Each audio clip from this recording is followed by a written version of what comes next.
up. Wait until you hear what the eyewitness testimony was this morning at the Tory Lanez. They asked Mr. Kelly, do you know why you're here? He said, absolutely. The defense attorney put up a picture of the back of his home. You could see a driveway. They had him draw a square where the SUV was parked. It was right on the curb of the back of his house, 10, 15 feet. His window is overlooking it. He stepped out onto his Juliet balcony and he watched for several minutes as Meg the Stallion and Kelsey, the two females, he didn't identify them by name, got out of the car and they were engaged in a fight.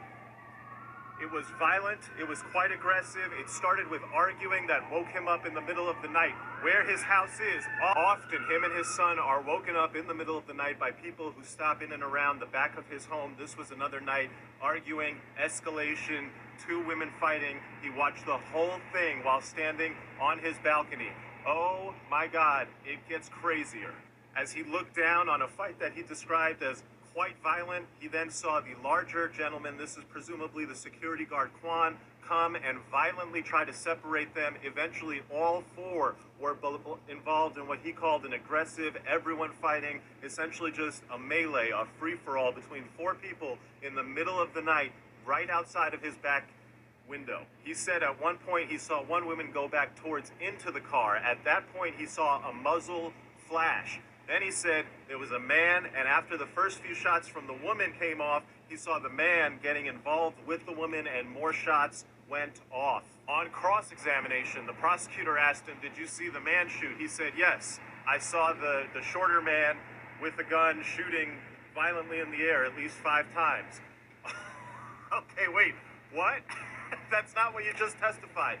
Then the defense attorney went back and asked him, I thought you said you saw the woman and then you saw the man shoot. And he's like, yeah, you have to understand, it was just a crazy free-for-all and it all happened very quickly. And then he said the most shocking thing that has come out in this case, which is that after the shots went off, one woman crawled further away, that the 3 people then went over there and beat her violently while she was on the ground. They picked her up. They looked like they were going to drag her and throw her into the river. Instead, they dragged her across the street, put her in the car, and drove off. The prosecution, we're on lunch, the prosecution is going to come back, and basically they're trying to build the case that this witness is lying because he's intimidated by the defense, that he never said anything about the muzzle flash going off near Kelsey, and now he's saying all this because he's scared of telling the truth. We'll see how that comes out on direct. Here's a fact, though.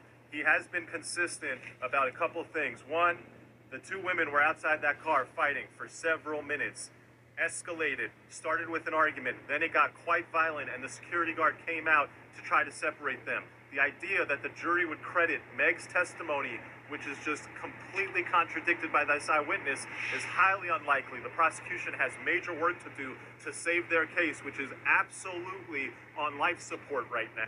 So the only thing I can say about this Meg the Stallion, Tory Lanez case so far is Meg is not a good friend. I hate to say it. I just can't deny it though, because she getting drunk at folks' house.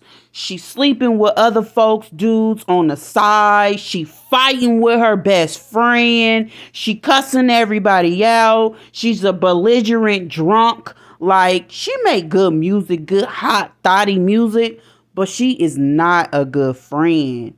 And we have to think about, ladies, we have to think about people like Meg in the coming new year. Like, end of toxicity, end of toxic relationships, including friend, family, and foes. We cannot deal with people like Megan the Stallion. Like I said, I love her music, but her personally, the more and more I read about this case and study this case and hear about this case, I just know that Megan the Stallion is not a good friend. Now, I'm going to do my best to keep y'all up to date on the case and how it progresses so far. I didn't want to share too much because I know that it's all over the blogs, but I did want my Jazzy C After Dark audience to know that I have been keeping track. I have been keeping up. And so far, all I see is Megan lying, Kelsey lying, Tory lying. Allegedly.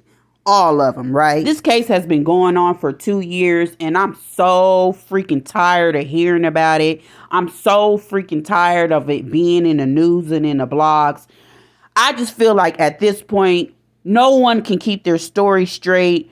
Y'all all got what y'all deserved, and let the case be what it is, since no one can be truthfully honest about the situation. But y'all gonna have to let me know what y'all think about this so far, about the case so far, in the comments below. Drop your thoughts and opinion about the Tory Lanez case in the comments below, guys. In the meantime, don't forget to like, share, subscribe. Hit that button at the bottom of the screen for the notifications, and leave some kisses in my Cash App and my comments, and let me know what you think.